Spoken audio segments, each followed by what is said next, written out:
Welcome to Newcastle. Contrary to what my mate Jason says, it doesn't always rain here. It's actually normally reasonably dry.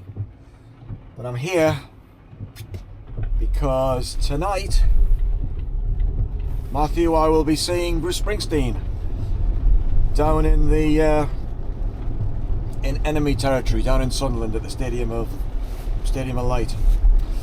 So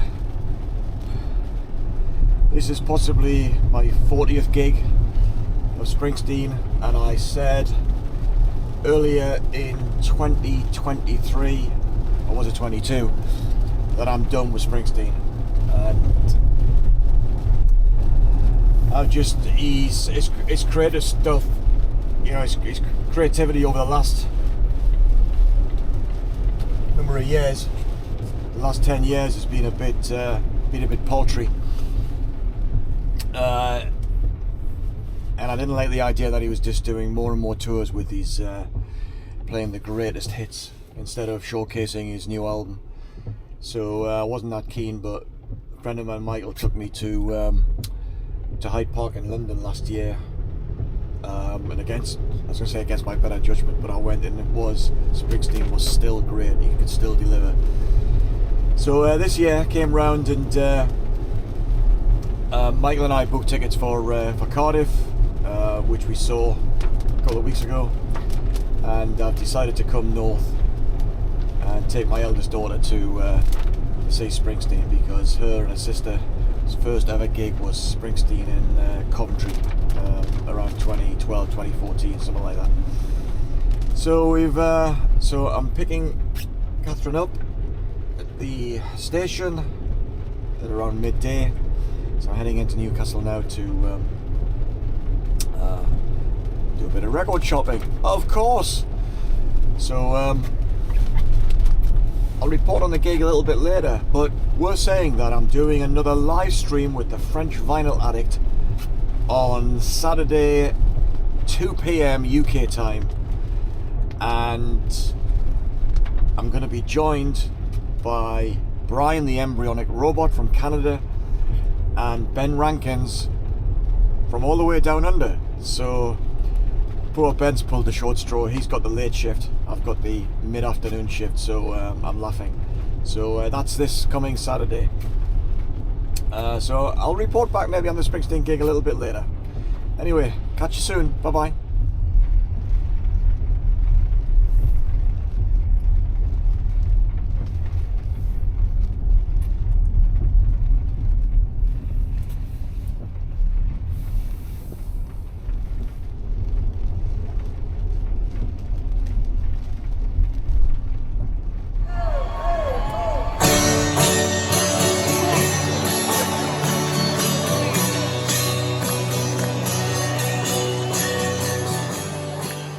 That's that then. We've seen Springsteen at Sunderland's Stadium of Light. I thought I'd say a few words about Springsteen in 2024. And it's the morning after the night before. And put together some notes. I wanted to try and sum up what I think about Springsteen in 2024 as a live experience. So, okay, make no mistake, his best years are behind him. So there's no jumping around, there's no knee slides or whatever like that. So I don't think anyone's going to these concerts anymore expecting a 74-year-old, I think he is, to be leaping about the stage like he was 30 years ago. Having said that, still good though. The set list in 2024, as was in 2023, is fairly predictable. He's doing kind of a greatest hits set, and normally at the beginning of a tour he's got the core of the set, and then after a few gigs, when there's a bit of a warm-up, he starts taking requests or mixing up the set list. And he's still doing, he's doing that to a much lesser extent than in previous tours, but he's still mixing it up a little bit. So as the tour progresses, more obscure tracks are finding their way into the set. And on Wednesday night in Sunderland, we had Light of Day, we had Atlantic City. He opened with Waiting on a Sunny Day because it was an absolute downpour at Sunderland. If you've been following the tour at all, this was a complete washout. He came on stage 40 minutes later than scheduled. The road crew were covering the drum kit and all the keyboards with tarpaulins to try and keep the rain off. But eventually they had to come on stage, but they still did, just 5 minutes short of 3 hours, which is amazing under the conditions. The rain was swirling about. Just about everyone in the audience was decked from head to toe in waterproof gear. So we all checked the forecast and came prepared.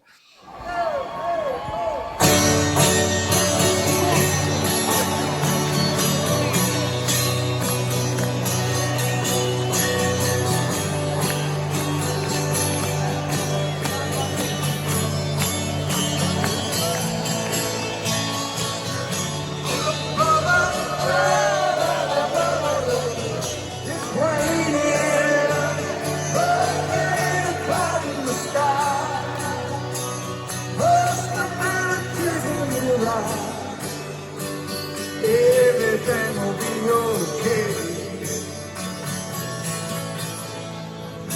Funny, oh, sweet summer breeze must have been your sensitive. Don't worry, we're gonna find a way. Come on! Waiting on a sunny day. Oh, chase the clouds away. Waiting on a sunny day.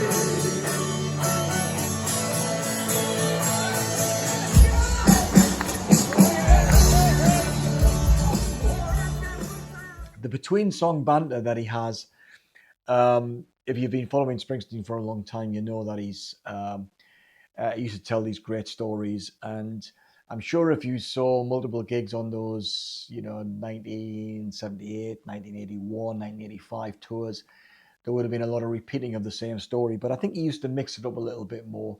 And now it appears that it's kind of all pretty pre-scripted. So I just saw him a couple of weeks ago in Cardiff, I think, as I mentioned earlier on.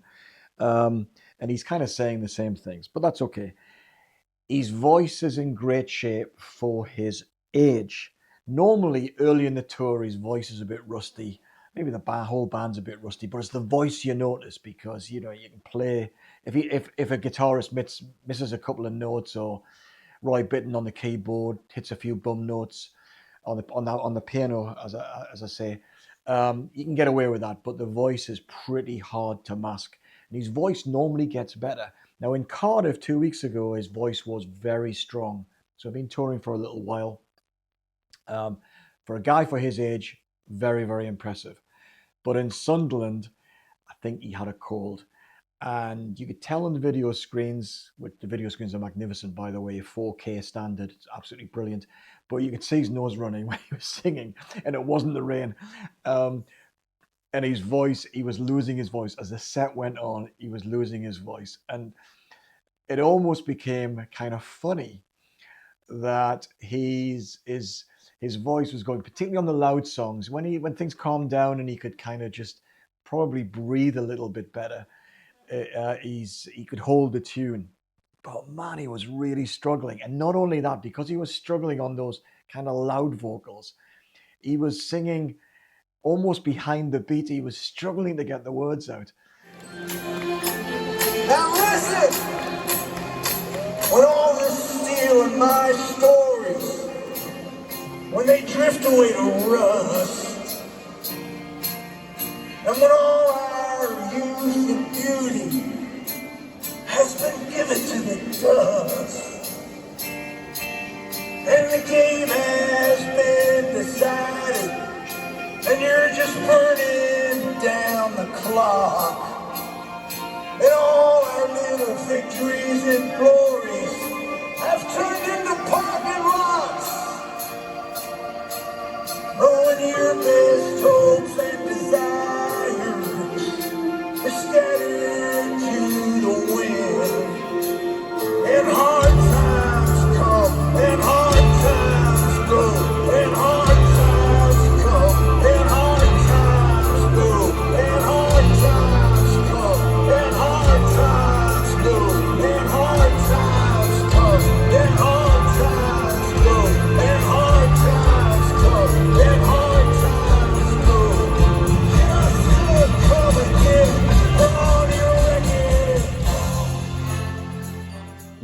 singing behind the beat.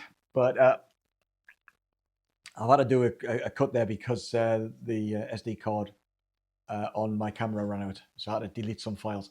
So anyway, as I was saying, he was struggling so much to get the words out. He was singing behind the beat. And you could see on some of the clips that Max Weinberg's hitting that drum and in time with where the vocal should be, but Springsteen's like half a second behind or a millisecond behind. And you can notice if you're being critical and forensic, but you can't deny that he's absolutely 100% committed. He said in the past, so longtime Springsteen fans will know this, that he's established an ethos in the band is that they play to the max every night. Now, he kind of says it's, of course he plays for the hardcore fans, but they kind of come out and he said that they have to recognize that this might be the first gig or the last gig a particular audience member might be attending. And there might be a whole host of reasons why this is a very particularly important concert. So he's got the band going full on night after night after night, as if it was the first or last night of the tour. So it's this kind of playing in the moment, that the only time that matters is now, and that I think that's what separates Springsteen from the past. And despite the awful conditions in Sunderland, what was undeniable is that they were absolutely giving it everything.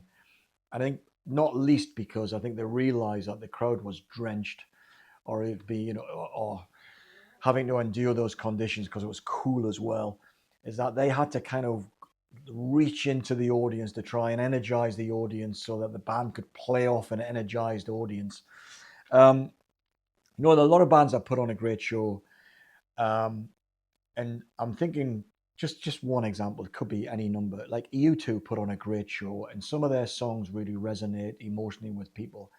But there's something about most, maybe just about every other artist that I've seen, is that they prepare a show and they project outward at the audience. But there's something about what Springsteen does where, and I think it's something to do with this, like playing in the moment, is that he deliberately connects with the audience so that he will go down into the front of the audience and he will, shake hands, give away harmonicas and guitar picks. He'll sing on the edge of the barrier. He'll respond to what people are doing and saying and smiling and so on and so forth. The band will just continue to play and they'll loop part of the song to make way for whatever Springsteen is doing and connecting with those fans. So it feels as an audience member that the whole thing is happening right here, right now. And even though that, you're 30 meters or 100 meters from the stage, you've got all the video screens to help you. You can feel that there's a real connection and a real emotional connection to between him or the band and the audience. Comes and stirs your pain. Crosses the lovers and roses in the rain. Brace yourself afraid of pain. Pushing your eyes from these streets. But I'm no hero that's understood. All the redemption I can offer those people misunderstood. With a chance of making it somehow. What else can we do now? It's the roll out the window and with the window back your head. The night's busted open these two lanes will take us anywhere. We got one last chance to make it real. We traded these wings on some wheels. Running back, Kevin's waiting down on the tracks. Come on! Come take my hand. Go right like you did.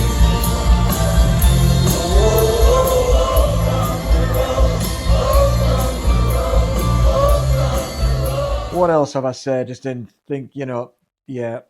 So like I'm saying, the emotional connection is palpable, and it's you know, I mean, old songs. He plays all the old songs. They may not get a new lease of life, but their emotional resonance is kind of, even though they're not being performed anything like they were performed in their heyday. Well, when the songs were kind of fresh. There's something about the way that he's written about kind of ordinary people. And I know it's a bit of a cliche these days, but there's no doubt about it. These songs resonate with ordinary people. Their trials, tribulations, their stoicism, their desire to hold on a smidgen of the dreams that they had, and they marry in good faith, and then the marriage goes wrong, but they somehow try to hold on to something and keep things together, and so on. And he sings in such a way that it's a kind of cold soul who's not moved by it. And you find at various stages in the gig is that just below the surface you can kind of feel that emotion, and it's it's joyous in a way that you can see an artist or a band after so many years and they still make that connection. And it's not just another spectacle that's different from the last big spectacle of the last tour, and you're hearing the old retreads. He does something different. I mean, I first saw him in '81, and in more recent years, I've kind of had enough, really. I mean, his last album was the Soul Covers album, and I don't even have that on vinyl, which is pretty unusual for me. But I think in 2024, he's still got this commitment to the cause of connecting with an audience, and it's kind of uplifting, and it's almost like you're seeing an old friend or a family member struggling with whatever aspect of their performance or aspect of life, but they're trying so hard, and as a friend or as a family member, you're kind of willing them to do well and get through it, and when I just think about Springsteen right now, and this might be his last East Street tour, world tour, as it were, or at least Europe and the Americas, or North America, shall I say, you just feel that even though it is the last done, he's going out on a bang, and I'm not sure how long he can sustain this, because you do begin to notice that there are cracks in the performance, and that that emotional connection, good though it is, might not be able to be sustained. But for me, as a final word, I suppose I'd say, after all these times and all my reservations and about going to see him in the last year or so, he still delivers the goods. There's no question about it. They're not the same goods, but he still delivers it in such a way that it packs a punch. And it's just, as I say, it's undeniable that this guy is a justified legend in the music business. So if you've got a chance to go and see him, I think in Europe or in Hyde Park in London, I think in a few weeks' time, then grab it with both hands, because you will enjoy it. Even if you're way back, the screens are fantastic, and you'll still feel part of a great community event. So yeah, that's my words on Springsteen in 2024. It's been pretty good. Anyway, tomorrow I'll be doing a live stream with the French Vinyl Addict. So if you're interested in that, go to the French Vinyl Addict YouTube channel, and I'll put a link in the description below this video, and tune in, where we'll be talking about a whole host of different subjects, and hopefully it'll be of interest. So if not, if you don't see you there, I'll see you on the next video. Thanks a lot. Ta-da.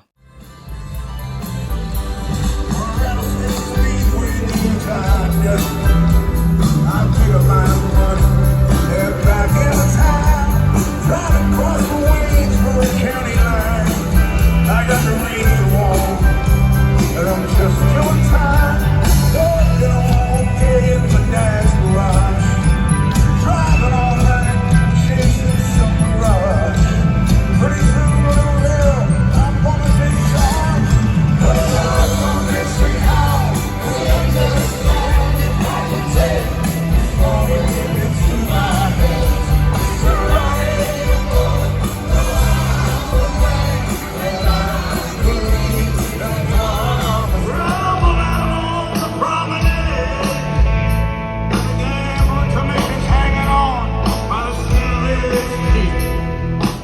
I come from down in the valley where Mister, when you're young, they bring you up to town